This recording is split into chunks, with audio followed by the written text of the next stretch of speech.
35-year-old male here with pain over the lateral aspect of the right ankle. Going on kind of intermittently for about 6 or 7 months, right? Something like that.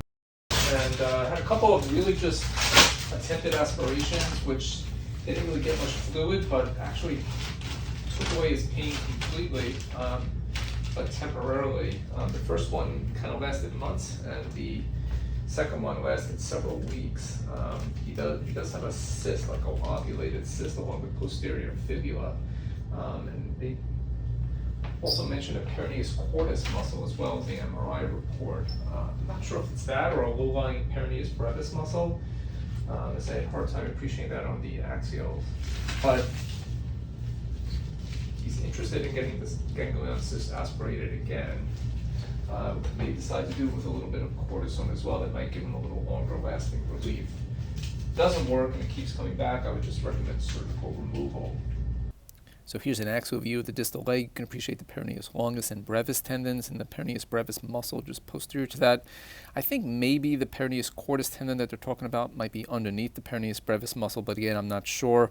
And to me, it seems like I can appreciate perhaps a low-lying peroneus brevis muscle.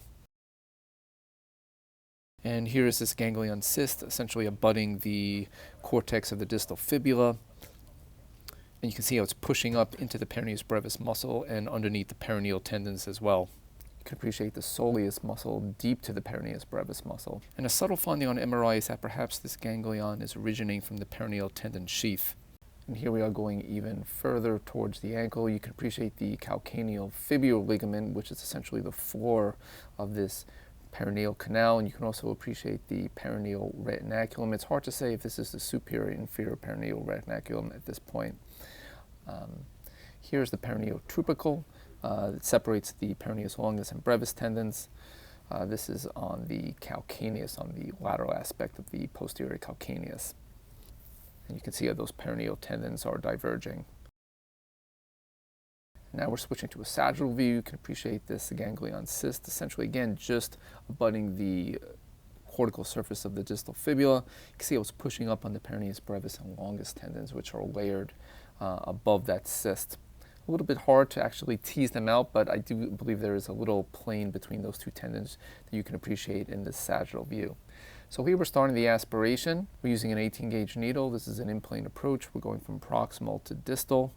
And we're just trying to get that needle right into the midst of this cyst, which you can see here. We're entering the actual cyst itself. Fortunately, I was able to aspirate a fair amount of the cyst out. It wasn't that big to begin with, so I didn't see a whole lot of thick fluid in the syringe. It was mostly just filling up the needle in the hub.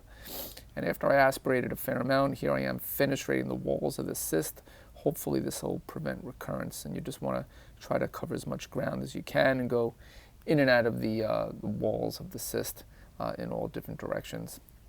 Looking back, it probably would have been a good idea to switch the probe into an axial plane to see where I am anteriorly and posteriorly during the fenestration. So here's the residual cyst that remains, much smaller than it was originally. So here I took out the needle after the aspiration because I didn't want to re-inject the gelatinous material back into the cyst. So then I threw a second needle stick, just went in and injected some cortisone into the residual cyst. And here you can see all that bright hyperechoic material, which is just the injectate from the cortisone. You can see how it's actually leaching a little bit into the peroneus brevis muscle. So I guess when we fenestrated the cyst, we made some perforations and openings, and the cortisone went into the cyst and out of the cyst as well into the surrounding musculature.